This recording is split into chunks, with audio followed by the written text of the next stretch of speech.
बेटा सीसेट 2025 के सेट ए का क्वेश्चन नंबर 15 देखेंगे, जो कि क्यूब का सवाल है। 2025 में सिर्फ ये एक सवाल क्यूब का पूछा गया है और बेटा ये रिपीट हुआ है। 2024 में भी एग्जामिनर ने ऐसा ही सवाल पूछा था। बेटा इस एक सवाल से हम पूरा क्यूब समझेंगे। क्यूब में टोटल कितने एजेस होते हैं, यानी कि क्यूब की कितनी साइड्स होती हैं? 1 2 3 4 5 6 7 8 9 10 11 12 टोटल होती हैं 12 साइड्स, या मैं कहूं 12 एजेस, जो कि होती हैं इक्वल। ठीक बात। बेटा हम क्यूब कैसे ड्रॉ करते हैं? पहले एक स्क्वायर बनाते हैं तो 4 एजेस इसकी हो गई, फिर एक और स्क्वायर बनाते हैं, 4 एजेस इसकी हो गई, 4 और 4 8, फिर बेटा इनको आपस में जोड़ते हैं 9 10 11 12, हो गई टोटल 12 एजेस। और बेटा कितने कॉर्नर्स होते हैं क्यूब में? 1 2 3 4 5 6 7 8, टोटल होते हैं 8 कॉर्नर्स, जिनको हम कहते हैं वर्टिसेस। ठीक बात। बेटा क्यूब में कितने फेसेस होते हैं?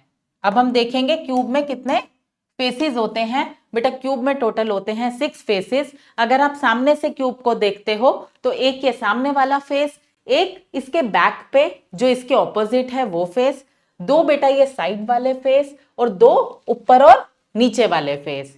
इस तरह से 6 फेसेस होते हैं, 12 एजेस होती हैं और 8 वर्टिसेस होते हैं। ठीक बात। बेटा क्यूब को 3 डायमेंशंस में कट किया जाता है। कैसे देखते हैं? बेटा एक तो ये ऊपर और नीचे वाला जो फेस है इसके पैरेलल कट लगाते हैं इस तरह से।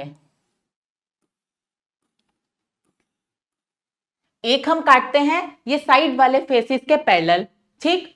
एक हम इस डायमेंशन में कट लगाते हैं ऐसे,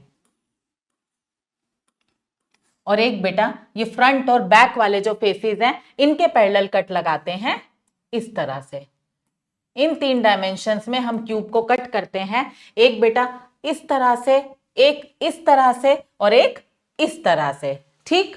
अब बेटा क्यूब में अगर हम एक कट लगाते हैं तो हमें 2 पीसेस मिलते हैं। कैसे? देखो, अगर हमने यहाँ पे एक कट लगाया, मुझे कितने पीसेस मिले? 1 और 2। ठीक बात। अब चाहे आप इस डायमेंशन में कट लगाओ तो भी 2 पीसेस मिलेंगे, आप इस डायमेंशन में कट लगाओ तो भी 2 पीसेस मिलेंगे, और आप इस डायमेंशन में कट लगाओ तो भी आपको 2 पीसेस मिलेंगे, 1 और 2। ठीक बात। अब बेटा कहा जाता है कि 2 कट्स लगाओ क्यूब पे तो कितने पीसेस मिलेंगे? तो देखते हैं। अगर हम 2 कट लगाते हैं क्यूब पे, बेटा एक तो तरीका यह है कि मैं दोनों कट एक ही डायमेंशन में लगाऊं, जैसे कि मैंने दोनों कट लगा दिए ऐसे, पहला और दूसरा, तो मुझे 1 2 3 पीसेस मिल गए। बेटा दूसरा तरीका यह है कि मैं एक कट एक डायमेंशन में लगाऊं, दूसरा कट दूसरी डायमेंशन में लगाऊं, जैसे कि पहला कट ऐसे, दूसरा कट ऐसे, तो मुझे कितने पीसेस मिल रहे हैं? मुझे मिल रहे हैं 1 2 3 4 पीसेस। बेटा जब मैंने दोनों कट सेम डायमेंशन में लगाए तो मुझे 3 पीसेस मिले, और जब मैंने 2 कट इस तरह से लगाए कि एक कट इस डायमेंशन में और एक कट इस डायमेंशन में, तो मुझे 4 पीसेस मिले। यानी कि आप अलग अलग डायमेंशन में कट लगाते हो तो आपको ज्यादा पीसेस मिलते हैं। अगर मैं 3 कट्स लगाती हूं, अगर मैं 3 कट्स लगाती हूं तो बेटा मैंने अगर सेम डायमेंशन में तीनों कट लगाए, 1 2 3, तो मुझे कितने पार्ट्स मिले? 4 पार्ट्स। बेटा आप जितने कट्स लगाते हो उससे एक नंबर ज्यादा आपको पार्ट्स मिलते हैं। अगर मैं बात करूं कि एक पेपर है, आपने सीजर से इसको काटा तो आपने एक कट लगाया तो आपको 2 पीस मिले। ठीक बात। इसी तरह से आप अगर पेपर में 2 कट लगाते हो तो आपको 3 पीस मिलते हैं। यही हम यहां पे देख रहे हैं कि बेटा अगर हमने कट लगाए 3 तो हमें 1 2 3 4 पीसेस मिले, यानी कि जितने नंबर ऑफ कट्स होते हैं उससे एक ज्यादा नंबर ऑफ पीसेस बनते हैं। ठीक। बेटा 3 कट्स सेम डायमेंशन में लगाए तो 4 पीसेस मिले। अब एक तरीका यह है कि मैं 2 कट तो लगा दूं एक डायमेंशन में और एक कट लगा दूं दूसरी डायमेंशन में, जैसे कि यहां पे एक कट, यहां पे दूसरा कट और यहां पे तीसरा कट। अब मुझे कितने पीसेस मिले, 1 2 3 4 5 6। अब मुझे पहले से ज्यादा यानी कि 6 पीसेस मिले जब मैंने 2 कट इस डायमेंशन में और 1 कट दूसरी डायमेंशन में लगाया। बेटा तीसरा तरीका यह है कि मैं तीनों कट तीनों अलग अलग डायमेंशन में लगाऊं तो कितने पीसेस मिलेंगे। बेटा मैंने 1 कट ऐसे लगाया, ठीक, तो मुझे 2 पीसेस मिले। अब मैंने फिर कट ऐसे लगाया दूसरी डायमेंशन में, तो ये जो 2 पीसेस थे उनमें से हर एक पीस 2 में कट गया, यानी कि 2 इंटू 2 4 हो गया, ठीक। अब जब मैंने तीसरा कट इस डायमेंशन में लगाया तो बेटा जो ये 4 पीसेस थे इसका हर पीस फर्दर 2 में बट गया, यानी कि इंटू 2 हो गया, मुझे मिले 8 पीसेस। बेटा 1 2 3 4, 4 ऊपर वाली लेयर में और 4 नीचे वाली लेयर में, यानी कि टोटल 8 पीसेस। तो बेटा हमने देखा कि जब हमने तीनों कट एक ही एक्सिस पे लगाए तो हमें 4 पीसेस मिले, ठीक बात। और जब हमने इन 3 कट को 2 एक्सिस पे डिस्ट्रीब्यूट कर दिया, यानी कि 2 कट लगाए एक एक्सिस पे और 1 कट लगाया दूसरी एक्सिस पे, तो हमें 6 पीसेस मिले, यानी कि पहले से ज्यादा। और बेटा जब हमने तीनों कट को 3 अलग अलग एक्सिस पे लगाया तो हमें मिले 8 पीसेस, यानी कि मैक्सिमम नंबर ऑफ पीसेस। तो बेटा अगर आपको कहा जाता है कि एक क्यूब में 9 कट्स लगा के मैक्सिमम पीसेस बनाने हैं, तो हम उन 9 कट्स को इस तरीके से डिस्ट्रीब्यूट करेंगे कि तीनों डायमेंशंस पे हम इक्वल इक्वल कट करें, यानी कि 9/3 होता है 3। तो बेटा हर डायमेंशन पे हम 3 कट लगाएंगे, 3 कट इस डायमेंशन पे, 3 कट इस डायमेंशन पे, और बेटा 3 कट इस डायमेंशन पे, तब हमें मिलेंगे मैक्सिमम नंबर ऑफ पीसेस। हमें नंबर ऑफ कट्स को इक्वली डिस्ट्रीब्यूट करना है अलोंग द 3 डायमेंशंस, ठीक बात। अब बेटा अगर आपको कह दिया जाए कि 5 कट लगाने हैं क्यूब में सो दैट कि आप मैक्सिमम नंबर ऑफ पीसेस बना सको, तो आप कैसे लगाओगे। 5 को तो हम 3 बराबर हिस्सों में बांट नहीं सकते, ठीक बात। तो बेटा हम 5 को इस तरीके से बांटेंगे कि जो 3 नंबर्स हैं वो एक दूसरे के क्लोज हों, यानी कि 2 + 2 + 1, ठीक बात। बेटा अगर आप 5 कट एक ही एक्सिस में लगा दोगे तो आपको 6 पीसेस मिलेंगे, ठीक। अगर आप करते हो कि 3 कट एक एक्सिस में, 2 कट एक एक्सिस में और तीसरी एक्सिस में 0, तो भी आपको कम पीसेस मिलेंगे। लेकिन आप तीनों एक्सिस पे कट लगाते हो इस तरह से कि जो कट्स का नंबर है वो क्लोजर है, तो बेटा आपको मैक्सिमम नंबर ऑफ पीसेस मिलेंगे, यानी कि 5 को आप ब्रेक करो 2 + 2 + 1 में, ठीक। तो बेटा कैसे करेंगे, मैं 1 2 कट इस एक्सिस पे लगाती हूं तो कितने पीसेस बन गए, 1 2 3, कितने पीसेस बन गए 3, ठीक बात। बेटा अब मैं 2 कट लगाती हूं इस एक्सिस पे, बेटा ये 2 कट लगाने से क्या हुआ, जो पहले 3 पीस बने थे उसका हर पीस फर्दर 3 पार्ट्स में बट गया, तो बेटा 3 इंटू 3 हो गए टोटल पीसेस, यानी कि 3 3 6 3 9, ठीक बात। अब बेटा जो एक कट है वो मैं यहां लगाऊंगी, उससे क्या होगा, जो ये 9 पीसेस हैं वो फर्दर 2 पीस में बट गए, यानी कि 9 इंटू 2 18 पीसेस टोटल हो गए। मुझे मिले 18 पीसेस जब मैंने 5 कट इस तरह से लगाए कि 2 कट एक डायमेंशन पे, 2 कट एक डायमेंशन पे और 1 कट तीसरी डायमेंशन पे, ठीक बात। तो बेटा इसको हमें ध्यान रखना है। अब देखते हैं जो 2024 में सवाल पूछा गया, what is the least possible number of cuts required to cut a cube into 64 identical pieces.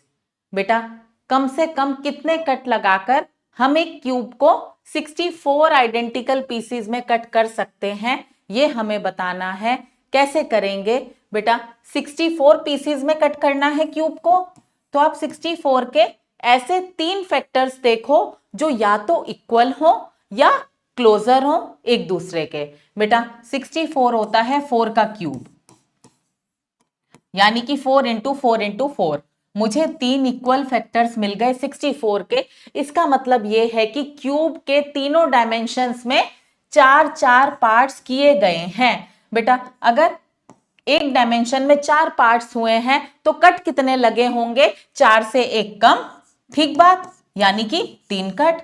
इसी तरह से बेटा दूसरी डायमेंशन में भी 4 पार्ट्स किए गए हैं तो कट लगे होंगे 3। तीसरी डायमेंशन में भी 4 पार्ट्स हुए हैं तो कट लगे होंगे 3, यानी कि टोटल कितने कट्स लगे? 9 कट्स लगे। और ये बात हमने समझी थी कि बेटा हमें कट्स को इक्वली डिस्ट्रीब्यूट करना है तीनों डायमेंशंस में। अगर हम तीनों डायमेंशन में कट लगाते हैं और वो इक्वल होते हैं, अगर इक्वल नहीं तो क्लोजर होते हैं, तो बेटा हमें मैक्सिमम नंबर ऑफ पीसेस मिलते हैं। यहां पर मैंने देखा कि 64 को हम 4 इंटू 4 इंटू 4 लिख सकते हैं, यानी कि 3 कट लगे हैं तीनों डायमेंशन में, ठीक बात बेटा। तो इसका आंसर होगा 9। मिनिमम 9 कट से हम 64 आइडेंटिकल पीसेस क्यूब के कर सकते हैं।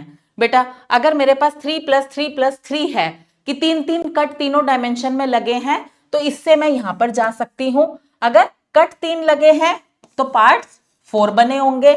हमने ये चीज पढ़ी है कि जितने नंबर ऑफ कट्स होते हैं उससे एक ज्यादा नंबर ऑफ पार्ट्स होते हैं। तो 3 कट तो 4 parts, 3 cut 4 parts, 3 cut 4 parts. और बेटा इसको हम करते हैं मल्टीप्लाई, क्योंकि जब 3 कट लगाए तो 4 पार्ट बने, फिर दूसरी डायमेंशन में 3 कट लगाए तो इन 4 पार्ट्स के हर पार्ट में फर्दर 4 पीसीज हो गए, तो बेटा 4 चौक 16 हो गया। फिर जब 3 कट तीसरी डायमेंशन में लगाए तो ये जो 16 पीसीस थे उसका हर पीस फर्दर 4 पीस में कट हो गया, तो 16 चौके 64, ठीक बात। एक बार आपको दिखाती हूं कि कैसे कट लगेंगे और 64 पीसेस बनेंगे। बेटा 1 कट, 2 कट, 3 कट। पहले हमने इस डायमेंशन में 3 कट लगाए तो 1 2 3 4 पीसेस मिले। अब मैं 3 कट लगाती हूं इस डायमेंशन में, 1 2 3। तो बेटा क्या हुआ, जो पहले 4 पीसेस थे उसका हर पीस फर्दर 4 पीसेस में कट हो गया, ठीक। अब कितने हो गए? अब हो गए 4 4 8 4 12 4 16, तो 4 चौके 16। अब जब 3 कट लगाए तीसरी डायमेंशन में, यानी कि यहां पर, तो बेटा जो ये 16 पीसेस थे ये फर्दर 4 पीसेस में कट हो गए, 1 2 3 4, ठीक बात। तो 16 चौके 64, अब हो गए 64। 16 इस पहली लेयर में, 16 इस दूसरी लेयर में, 16 तीसरी लेयर में और 16 चौथी लेयर में, यानी कि 16 चौके 64।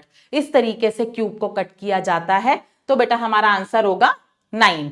अब बेटा यहां पे तो बहुत आसान था, 64 जो था वो 4 का क्यूब था। 2025 में जो सवाल पूछा है वो देखते हैं। बेटा यहां मुझे दिया है, a solid cube is painted yellow on all it's faces. The cube is then cut into 60 smaller but equal pieces by making the minimum number of cuts. Which of the following statements is or are correct? The minimum number of cuts is 9. बेटा इस cube में minimum number of cuts लगाकर इसको cut किया गया 60 smaller and equal pieces में। तो कैसे करेंगे, यहां पे 60 पीस में इसको कट किया गया, तो कितने मिनिमम नंबर ऑफ कट्स लगाएंगे?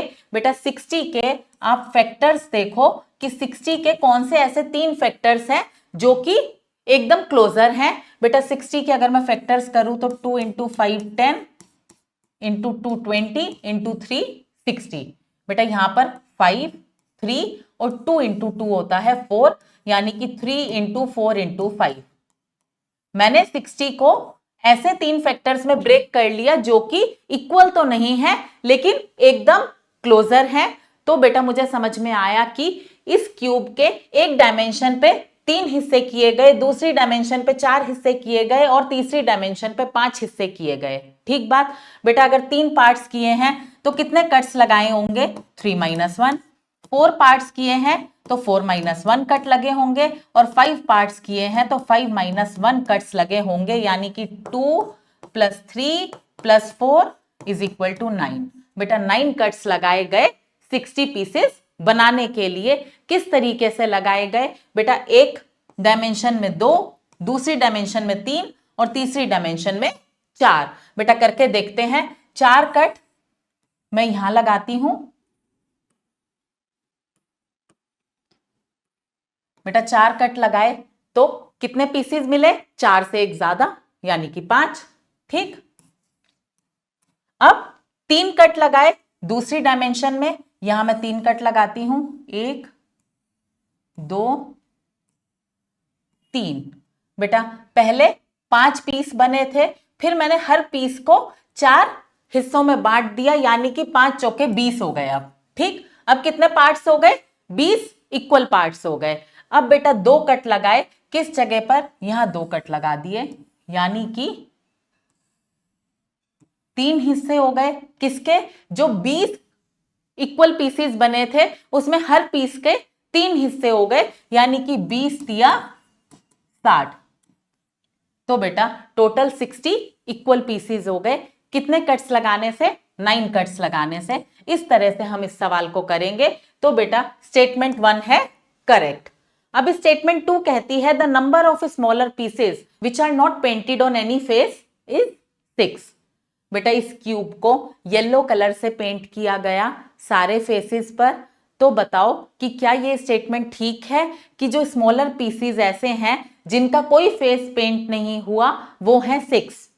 बेटा जो सरफेस पे पीसेस हैं उनका कोई ना कोई फेस तो पेंट हुआ होगा।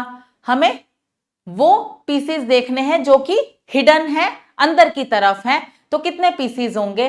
बेटा ये जो 3 पीस हैं सेकेंड और थर्ड लेयर के, वो अंदर की तरफ हैं, उनका कोई फेस पेंट नहीं होगा। ऊपर वाले ये 3 जो हैं इनका भी ये सरफेस पेंट होगा। नीचे भी ऐसे ही 3 होंगे, उनका भी एक फेस पेंट होगा। लेकिन बेटा ऐसे 3 जो इन 2 लेयर्स के हैं, अंदर वाली 2 लेयर्स के हैं, उनका कोई भी फेस पेंट नहीं होगा। तो यानी कि ये नंबर करेक्ट है। 3 + 3 6। ठीक, तो बेटा both 1 and 2 statements are correct.